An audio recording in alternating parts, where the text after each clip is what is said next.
لیکن یہ جو استغاثے والا مسئلہ ہے، اللہ کے علاوہ کسی اور سے مدد طلب کرنے والا، اس کے اندر جو ہے نا کچھ چیزیں وہ تھوڑی سی انکلیئر ہیں. تو میں چاہتا ہوں، میں نے کہا آپ سے بات ہو تو تھوڑے سے سوالات آپ سے اس حوالے سے کیے جائیں. جی بسم اللہ. اچھا، جیسے اس کے اندر جو ہے نا ایک چیز بڑی بہت زیادہ ہمارے سامنے آتی ہے کہ ہم مدد اس سے مانگ سکتے ہیں جیسے جو تحت الاسباب چیزیں ہیں. کیا چیز ہے؟ جیسے انڈیا کا نام تحت الاسباب، جو ہمارے مطلب اسباب کے اندر رہتے ہوئے چیزیں ہیں، مثلاً جیسے کسی زندہ انسان سے مدد مانگنا، جیسے اپنے بھائی سے مدد مانگنا. رسول بھی بس سبب ہے صلی اللہ علیہ وسلم. جی رسول سبب ہے، لیکن جیسے وہ ہمارے سامنے نہیں ہے تو وہ کیسے اس ہماری فریاد کو سنیں گے؟ ملائکہ سامنے ہے نہیں، ملائکہ بھی سامنے نہیں. ملائکہ رزق پہنچاتا ہے نہیں پہنچاتا؟ بہت ساری چیزیں ہم آنکھوں سے نہیں دیکھتے نا، اس کا مطلب نہیں کوئی جھوٹ ہے.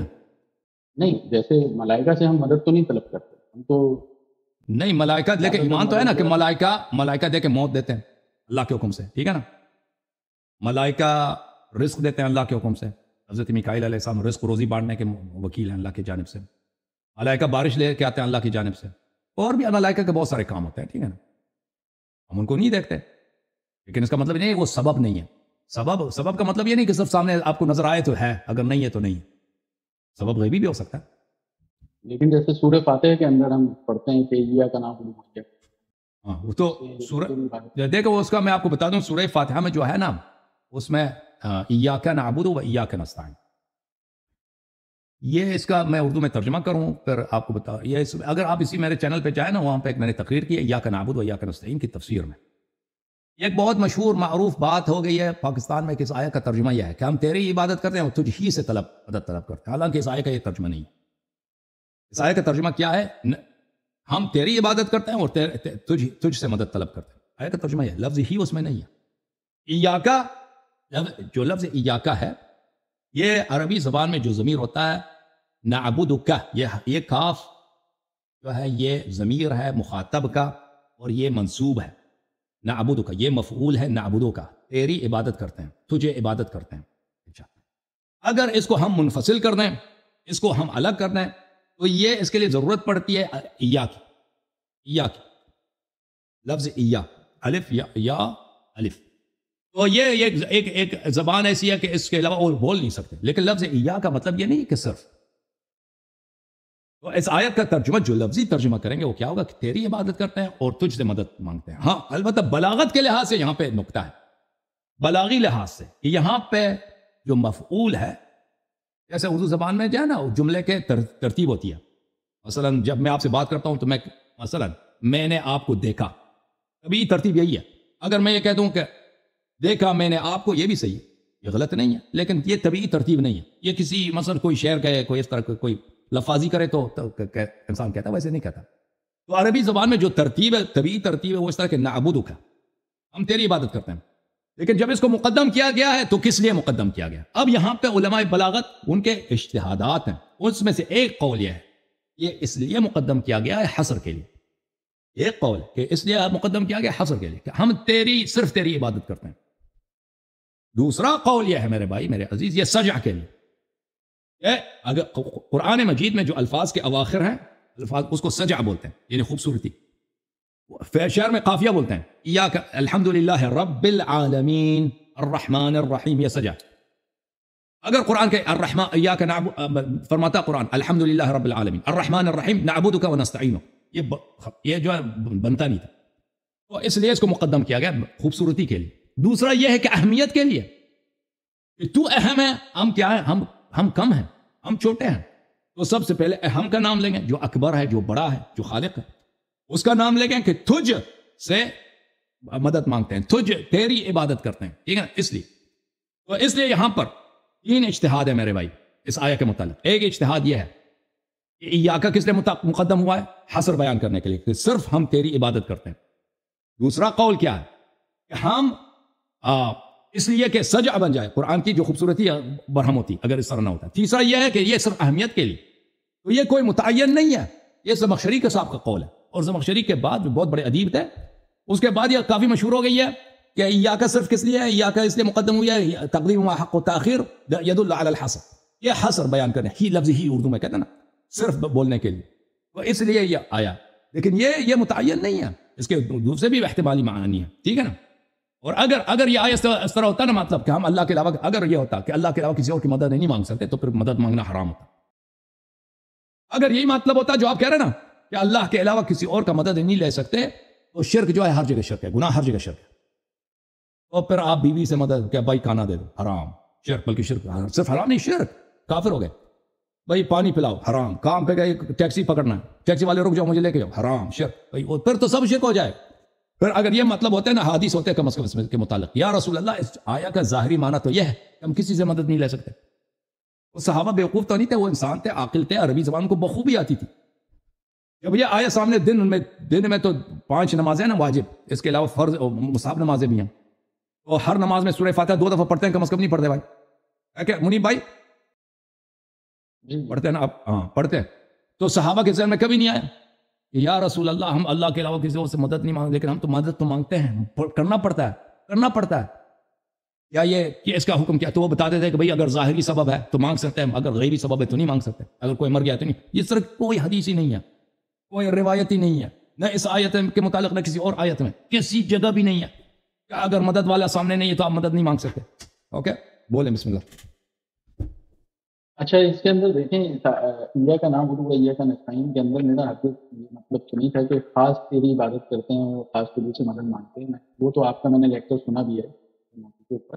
لیکن بات یہ ہے کہ جب اللہ تعالیٰ جو سب سے زیادہ طاقت کا حامل ہے، تو جب اللہ تعالیٰ کو ہم ڈائریکٹ پکار سکتے ہیں، اللہ تعالیٰ نے ہم اپنے آپ سے مدد دینے کو منع بھی نہیں کیا، تو پھر ہمیں کیا ضرورت ہے کہ ہم کسی اور وسیلے؟ یہ الگ بات ہے نا. یہ پھر دیکھیں، ایک بات ہے شرک کی، ایک بات ہے شرک کی. اگر کریں تو شرک ہے، ٹھیک ہے نا. تو یہ شرک تو نہیں ہوا. پھر آپ کہتے ہیں ضرورت کیا ہے نا، بہت ساری چیزیں ہیں، اس سے شرک نہیں بنتا. دیکھیں یہ مثلا ایک بے فائدہ کام بن جاتا ہے آپ کے کہنے سے. ایک چلے اللہ سب سے بڑا دینے والا ہے، تو اللہ سے مانگو، تو کسی اور سے کیوں مانگتے ہو؟ بات میں اس کا جواب دوں گا. لیکن اگر ہم کہہ دیں کہ چلے بات آپ کی صحیح ہے، لیکن اس سے شرک ثابت نہیں ہوتا. دنیا میں انسان اگر کوئی بے فائدہ کام کرتا ہے نا، میں بے فائدہ کام بہت کرتا ہوں. ابھی مثلا صبح اٹھا، صبح آئینے کی طرف بالوں کو کنگھی لگا دی، اس کے بعد جا کے میں شاور میں گیا، فرض کر میں غسل کیا نا، یہ تو فضول کام. میں نے کیوں کنگھی لگا دی پہلے؟ بھائی اگر شاور ہی غسل کرنا ہے، پانی سر پہ، میں نے پہلے کنگھی کیوں لگائی بھائی؟ وہ بعد میں آ کے کنگھی لگاتے نا. تو میں نے اس کا مطلب یہ نہیں کہ میں مشرک ہو گیا، کافر ہو گیا.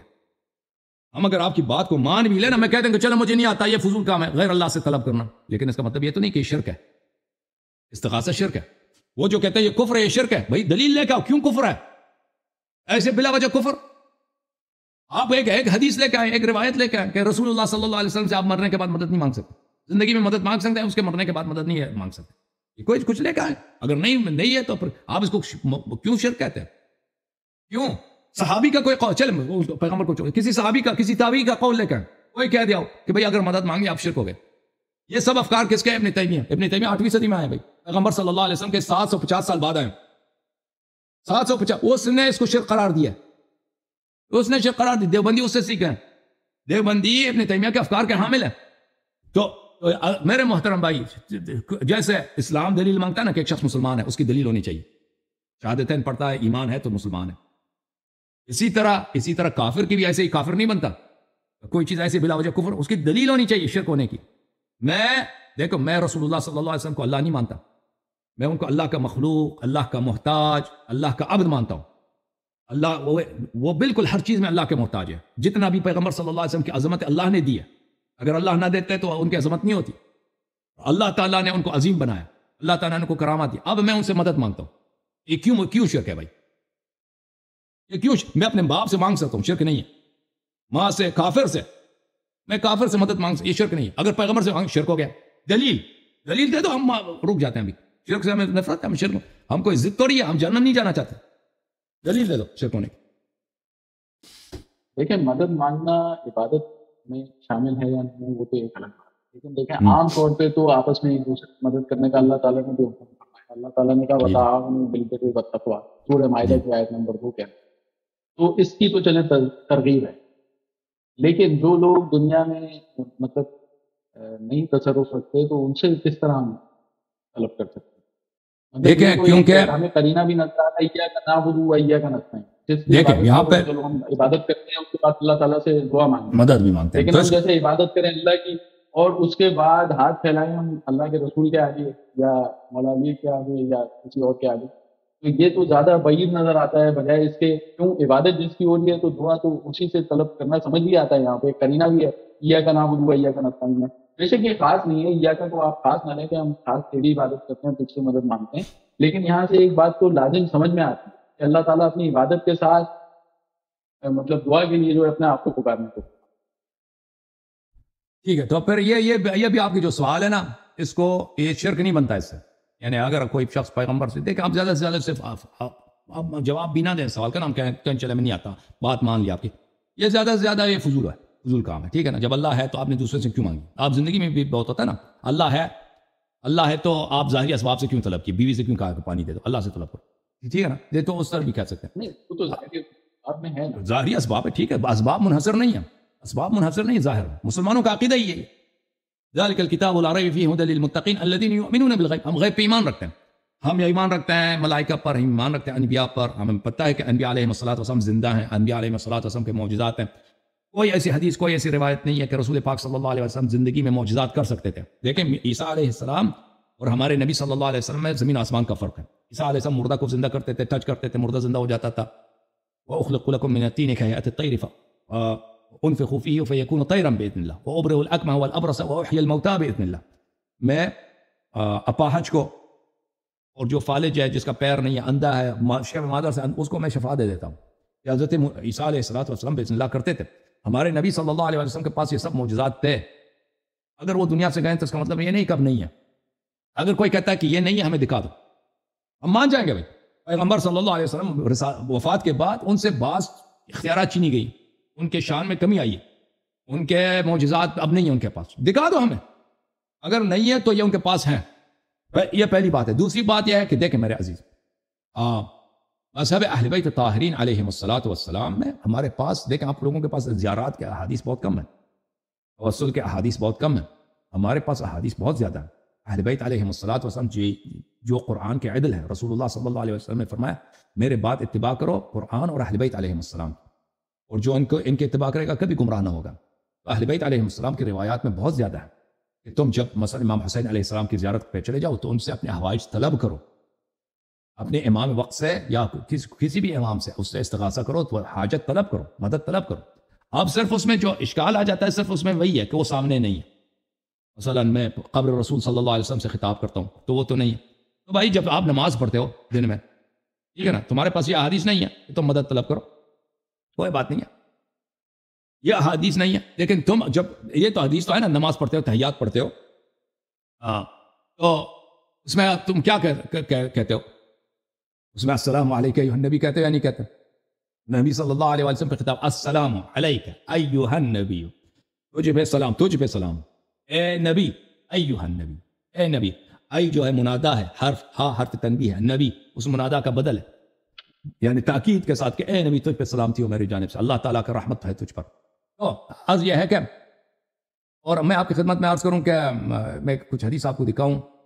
دیکھیں اگر استغاثہ کے حوالے سے جیسے آپ ماشاءاللہ ہماری کتب آری جو ہیں سارے کتب ہیں اس میں سے بہت اچھی آپ کی نالج ہے ماشاءاللہ، آپ ساری چیزیں دکھا رہے ہوتے ہیں، ہم اس کو سمجھتے بھی ہیں. کیونکہ میں اگر اہل حدیث اپنے آپ کو مطلب مانا بھی تھا تو اس لیے نہیں کہ ہم کوئی منتخب اہل حدیث تھے کہ آج وہ اچھی ہوں گی وہ لیں گے، اور جو مطلب اس طرح کی ہیں کہ جیسے صحابہ کے بارے میں تھا، وہ ساری چیزیں جو مجھے سمجھ میں آتی ہیں.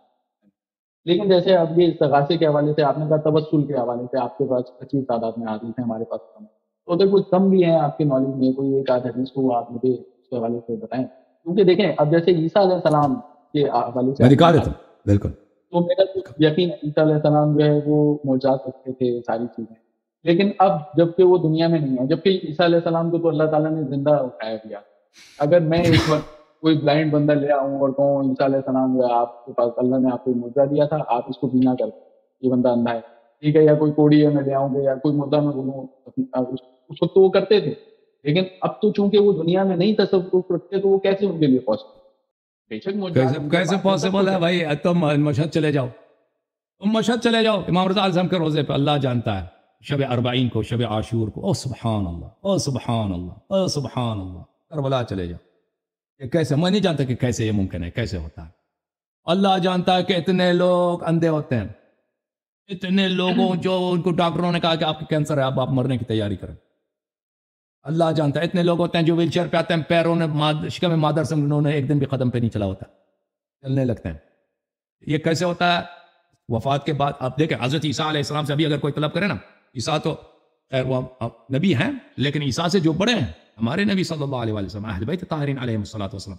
یہ تو ہم نے اتنے لوگوں نے ہم نے اپنی آنکھوں سے دیکھے ہیں، اتنے لوگوں نے ہمیں بتائے ہیں.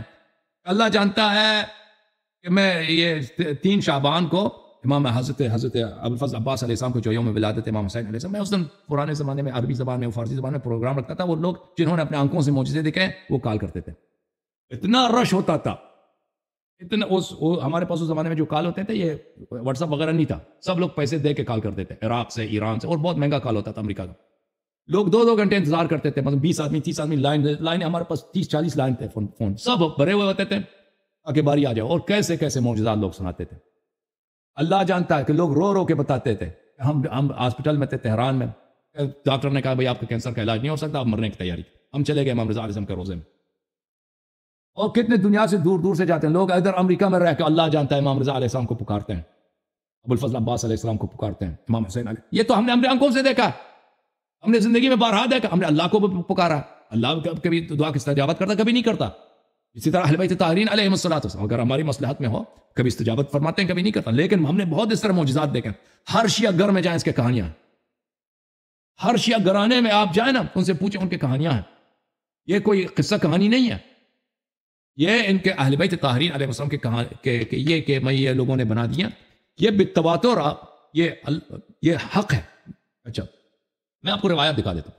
یہ کتاب ہے الحادیث، کتاب بالمصنف الاحادیث والآثار، ابن ابی شیبہ کوفی کی، جز نمبر 6، چاپ دار التاج.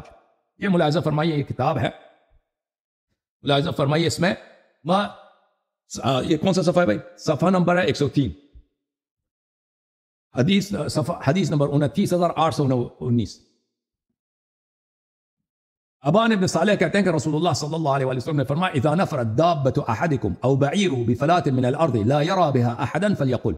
اگر آپ سفر میں تنہا جا رہے ہیں یا کسی کے ساتھ ہیں کوئی فرق نہیں پڑتا، اور آپ کی جو سواری ہے مثلا خچر ہے آپ کے پاس، یا گھوڑا ہے وہ بھاگ جاتا ہے یا اونٹ ہے، اب آدمی جو ہے خچر کو تو نہیں پکڑ سکتا، وہ تو بہت تیز چلتا ہے.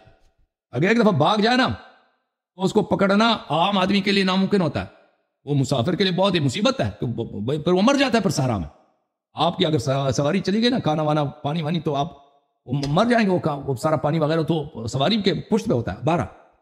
تو اگر یہ ہو جائے تو آپ کیا کریں؟ رسول اللہ صلی اللہ علیہ وسلم نے فرمایا کہ اعینون عباد اللہ فانہ سیعان. آپ کہہ دو اے اللہ کے بندو میری اعانت کرو، میری استعانت کرو، استغاثہ کرو، پھر اس کی مدد ہو جائے گی. اچھا یہ حدیث جو ہے آپ کے بہت بڑے بڑے علماء نے اس حدیث کی تصحیح کیا. ملاحظہ فرمائیے المعجم الکبیر للطبرانی ہے، سلیمان ابن احمد الطبرانی اس نے بھی اس حدیث کی روایت کیا. یہ جلد نمبر کون سا ہے؟ جلد نمبر 10، چاپ مکتبۃ ابن تیمیہ. اس میں عبداللہ ابن مسعود سے روایت کیا سند کے ساتھ کہ اگر آپ کا سواری بھاگ جائے صحرا میں تو آپ پکاریں کہ اے اللہ کے بندو میری اعانت کرو، تو فإن للہ فی الارض حاضرا سیحبس علیکم. اللہ کے ایسے ہیں غیبی بندے جو آپ کو نظر نہیں آتے، وہ آپ کے اس کو پکڑ لے کے روک دیں گے. اچھا یہاں پر المعجم الکبیر جزء 17 میں خود طبرانی صاحب کہتے ہیں اس حدیث کو نقل کرنے کے بعد یہ تیسری سند کے ساتھ عتبہ ابن غزوان سے کہ وقد جرب ذلك، ہم نے یہ کیا ہے، ہم نے یہ کیا یہ انجام دیا اور یہ واقع ہوا ہے. تمہیں یہ کہو فلیقل یا عباد اللہ اغیثونی اغیثونی فإن للہ عبادا لا نراہم. اللہ کے ایسے بندے ہیں جو غیبی بندے، آپ ان کو نہیں دیکھتے، ان کو استغاثہ کرو، ان کو پکارو، وہ آپ کی مدد کریں گے. اللہ آپ کے علاوہ کرے مسند ابی اعلیٰ میں ہے، اور مسند بزار میں ہے، اللہ آپ کا بھلا کرے. اور آپ کے نووی صاحب اپنے کئی کتب میں ذکر کرتے ہیں کہ ہم نے اس کو بارہا تجربہ کیا، اس نے خود تجربہ کیا، یہ واقعہ ایسا ہی ہے، ایسا ہوتا ہے. اوکے میرے بھائی، تو باطنی سبب سے، غیبی سبب سے اگر پکاریں تو یہ کفر نہیں ہے، یہ شرک نہیں ہے، بلکہ یہ سنت ہے. اچھا اہل بیت علیہم الصلوۃ والسلام کے احادیث میں آپ مانتے ہیں کہ مردے ہماری آواز سنتے ہیں؟ نہیں مانتے بھائی؟ جی سنتے ہیں نا.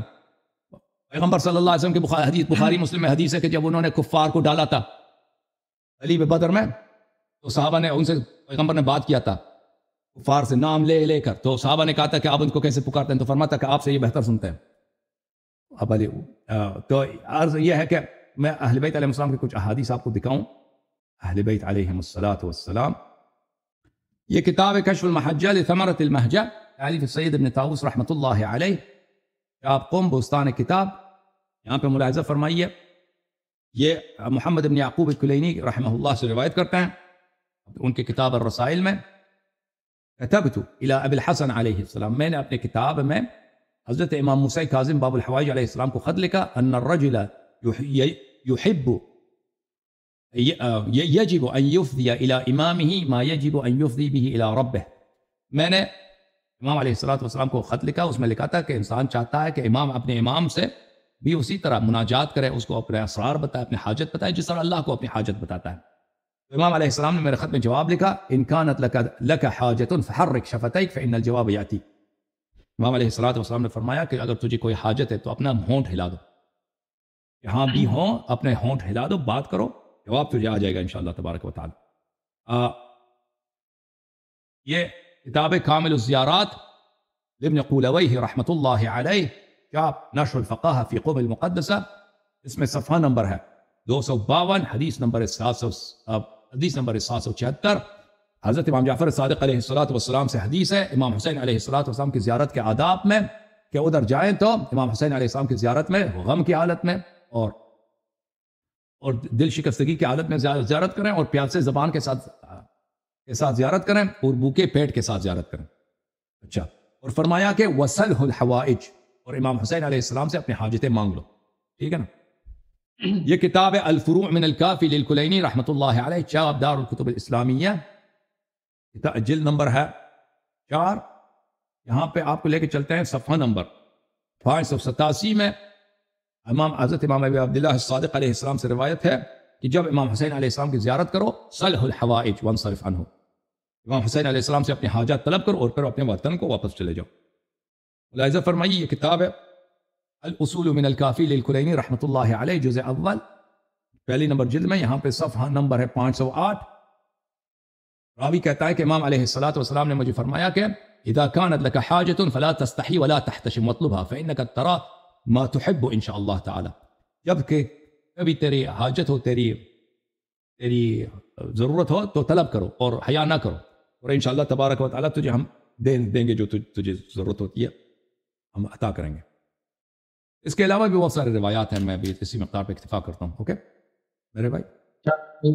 جیسے آپ نے سب سے پہلے تو یہ بات کی کہ آپ جائیں اور وہاں پہ کتنے لوگوں کو شفا بھی ملتی ہے، مطلب شفا بھی ملتی ہے، اور بھی بہت سارے لوگوں کے کام.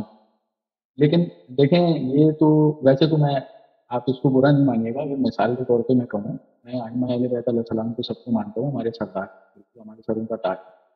لیکن بات یہ کہ جیسے یہ پڑوسی ملک میں ہمارا ہندو ہے، وہاں پہ وہ بھی اپنی حاجات لے کے جاتے ہیں مندروں پہ اپنے، اور اس طرح کرتے ہیں، اور ان کا بھی ایسے عقیدہ ہے، ان کی عادتیں پوری بھی ہوتی ہیں. ان کا عقیدہ نہیں، وہ ان کو خدا مانتے ہیں نا، وہ اپنے بتوں کو خدا مانتے ہیں اور وہ جھوٹے خدا ہیں. ٹھیک ہے نا، ان کا مذہبی باطل ہے. ٹھیک ہے نا. ہم نبی صلی اللہ علیہ وآلہ وسلم کو اللہ کا عبد مان کر، اللہ کا بندہ مان کر، جیسے عیسیٰ علیہ السلام ہے. بھائی عیسیٰ بھی ربی ہمارے سامنے ہوتے ہیں یا نبی ہمارے سامنے ہوتے ہیں. نبی صلی اللہ علیہ وسلم سے ہم مانگتے ہیں کہ یا نبی اللہ صدقہ دے دو، مجھے اپنی کرم سے مجھے کچھ نوازو، اور وہ کچھ دے دیتے. یہ شرک نہیں تھا، یہ کوئی نہیں کہتا ہے شرک. اب مرنے کے بعد یہ کیوں شرک ہے؟ یہ کوئی دلیل لے کے آئے. دیکھیں شرک ہر جگہ شرک ہے میرے بھائی، شرک ہر جگہ شرک ہے. غیر اللہ کی عبادت ہر جگہ، آپ زمین پہ عبادت کریں، غیر اللہ کی آسمان پہ کریں، نبی کی کریں، غیر نبی کی کریں، وہ فرق ہی نہیں پڑتا. زندہ مردہ، آپ نبی کے لیکن نبی زندہ ہے نا، اس کی عبادت کریں، یہ کافر ہے بھائی. نبی جب زندہ تھے صلی اللہ علیہ وسلم، اگر آپ وہ نمازیں پڑھو، سجدہ کرو یا میرا بھگوان، اسی وقت آپ کافر، جو بھی کرے کافر، اس سے فرق نہیں پڑتا. سامنے ہے پیچھے ہے، اس سے فرق نہیں پڑتا، وہ شرک ہے. اگر کسی سے بھائی طلب کرنا، کوئی حدیث ہمیں دکھائے ہیں، بھائی قرآن کی کوئی آیت دکھائے ہیں کہ اگر آپ نے طلب کی تو آپ کافر ہو جائیں گے. ہاں جی. جو آپ نے یہ بھی بات ذکر کی کہ اللہ کے جو بندوں سے، جیسے آپ صحرا میں جا رہے ہیں، کہیں آپ کا جانور آپ سے بن جاتا ہے، سمجھ آپ اسے نہیں پکڑنے کے قابل ہیں، تو آپ جو اللہ کے بندوں سے بھی مدد مانگیں. ٹھیک ہے. اچھا، اب آپ مجھے میرے خیال میں یہ سنی کتاب ہے جس سے آپ نے حوالہ کیا. بالکل بالکل، کہیے سب غیر شیعہ کتابیں تھیں. اچھا اس کو بھی آپ دیکھیں تو اس کے اندر دیکھیں ترغیب آپ کو یہ نہیں دی جا رہی کہ آپ جو ہے کہ رسول اللہ صلی اللہ علیہ وسلم سے کو مدد کے لیے پکاریں یا اہل بیت علیہ السلام کے لیے پکاریں، بلکہ ترغیب یہی ہے، ظاہری اس بات پہ ہے کہ وہ دنیا میں ہمارے ایسے بندے جو تصرف رکھتے ہیں جو آپ کی مدد کریں، ٹھیک ہے؟ تو یہ بھی کچھ ظاہری اس بات میں سے سمجھ میں آتی ہے بات کہ ہاں ظاہری کہاں ایسے بندے ہے؟ اللہ کی ظاہری مدد جب وہ نظر ہی نہیں آ رہا تو نہیں کہاں آتے۔ ظاہری ہے؟ جب ظاہری نظر ہی نہیں آ رہا تو کہاں سے ظاہر ہے بھائی؟ اللہ سے مانگتے ہیں نا، آپ تو پیغمبر فرماتے ہیں اللہ تو زیادہ تو پھر پاورفل ہے. آپ اللہ جو بندے نظر نہیں آتے، ملائکہ وغیرہ نظر نہیں آتے ہیں، اللہ ان سے تو زیادہ پاورفل ہے. ان سے کیوں؟ اللہ سے مدد مانگو نا. اب کوئی تو کہہ تو نہیں سکتا کہ اللہ سے مانگنا یہاں پہ حرام ہے. نہیں، پیغمبر صلی اللہ علیہ وسلم کے سامنے اگر ہوتے ہیں ہم اللہ سے بھی مانگتے ہیں، وہ نہیں کہتے کہ نہ مانگو. لیکن اگر ان سے کہہ دو تو ان کا کام یہی ہے بھائی، ان کو اللہ نے اسی ڈیوٹی پہ لگایا. اگر کوئی میرا بندہ صحرا میں بٹک جائے، وہ بیچارہ مر جائے گا، تو اس کو اس کا گدا یا جو خچر ہے اس کو واپس لے کے آؤ، اس کو روک دو اس کے لیے. تو اس سے ہم طلب کرتے ہیں. ٹھیک ہے نا؟ یہ آپ کہتے ہیں یہ ظاہری ہے، ظاہری واری کوئی نہیں. وہ حدیث میں یہی ہے کہ وہ اللہ کے بندے ہیں جو آپ کو نظر نہیں آتے. ابھی دیکھیں آپ خود ہی بتا رہے ہیں کہ ان کی تو ڈیوٹی لگائی ہے، چلیں اللہ ہی بتا رہا ہے کہ ان کی ڈیوٹی ہم نے لگائی ہے تو ہم مانتے ہیں اس کو، یہ تو جی ہمارے بالکل. اس میں ہو گیا نا بعد میں سے. لیکن کہیں آپ کو یہ کہا کہ آپ اللہ کے رسول کو مدد کے لیے پکاریں، نہ ہمیں قرآن میں ملتا ہے نہ ہمارے احادیث کے بخیر مجھے اس طرح کی بات تو نہیں ملتی. میں آپ کو اگر کوئی قرآن ایسی سے دکھا دلیل دیتا ہوں. ملے کہ جی دیکھیں جب اللہ نے فرمایا کہ بسم اللہ الرحمن الرحیم لقد جاءکم رسول من انفسکم عزیز عزیز حریص علیکم عزیز علیہ ما عنتم حریص علیکم وبالمؤمنین رؤوف الرحیم. ایک منٹ میں وہ دکھا دوں آپ کو پوری آیت، تاکہ کہ نبی آیا ہے جو آپ ہی میں سے ہے. یا قرآن مجید آپ کہتے ہیں نا ملائکہ سے مانگ سکتے ہیں، چلے ان کی ڈیوٹی ہے، تو اللہ کو نبی صلی اللہ علیہ وسلم کو بھی ایسے ڈیوٹی دیا. قرآن مجید ہے. اعوذ باللہ من الشیطان الرجیم. لقد جاءکم رسول من انفسکم، آپ ہی میں سے آپ کے پاس رسول آیا ہے صلی اللہ علیہ وسلم. عزیز علیہ ما عنتم، آپ کسی سختی میں پڑتے ہیں نا اس کے لیے بہت مشکل ہوتا ہے پیغمبر کے لیے. یہ آیا منسوخ نہیں ہے، یہ اس زمانے میں تھا. کوئی دکھائے نا کہ کوئی کہہ دے یا منسوخ ہے، کوئی کہہ دے یہ آیا منسوخ نہیں ہے. اس وقت بھی یہی تھا، اب بھی یہی ہے. عزیز علیہ ما عنتم، آپ جب سختیوں میں پڑتے ہو تو یہ پیغمبر صلی اللہ علیہ وسلم کے لیے بہت دشوار ہوتا ہے. حریص علیکم، وہ آپ کی ہدایت کے لیے، آپ کی بلائی کے لیے بہت ہی حریص ہیں، بہت ہی ان کو بہت ہی وہ اس بات کی خواہش رکھتے ہیں. اچھا، بالمؤمنین رؤوف الرحیم، مؤمنین کے ساتھ وہ رافت بھی رکھتے ہیں اور بہت ہی مہربان. اللہ تعالیٰ نے قرآن مجید میں نے نہیں دیکھا کسی اور کو بھی رؤوف الرحیم کہا ہوں اپنے علاوہ، صرف اپنے ہمارے نبی صلی اللہ علیہ وسلم کو فرمایا. ٹھیک ہے نا؟ جب نبی صلی اللہ علیہ وسلم ایسے ہیں، سلام کر سکتے ہیں ان کو. ٹھیک ہے نا؟ سلام کرتے ہیں دن میں 5 دفعہ بلکہ زیادہ اس سے، وہ شرک نہیں ہے. لیکن اگر ان سے مدد مانگے تو مدد کیوں نہیں مانگ سکتے؟ ان کے پاس یہ مقامات بھی ہیں. جو وہ فرشتے ہیں نا صحرا میں گدا پکڑنے کے لیے، ان کا کیا مجال ہے پیغمبر صلی اللہ علیہ وسلم کے ساتھ سامنے ان کا مقایسہ کرنا؟ اگر ان پر وہ گدے پکڑنے والوں سے فرشتوں سے مدد طلب کر سکتے ہیں تو خاتم الانبیاء صلی اللہ علیہ وسلم سے کیوں نہیں پکڑ سکتے؟ بالخصوص جب اہل بیت علیہ السلام کا فرمان ہے، نصوص ہیں، اتنے زیارات ہیں ہمارے پاس. جب ائمہ طاہرین علیہ السلام کی زیارت کے چلے جاؤ تو ان سے اپنی حاجت طلب کرو. امیر المؤمنین علیہ السلام کی زیارت میں ہے، ائمہ اطہار علیہ مقرر ہے یہ بات، تو کیوں نہیں؟ وہ ٹھیک ہے، میں نہیں دیکھتا، لیکن بہت ساری چیزیں میں دنیا میں نہیں دیکھتا نا.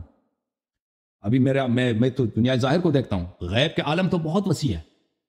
غیب کی دنیا تو اللہ، وہ تو ہم دنیا کے کونے میں اندھے ہیں، غیب تو بہت ہے.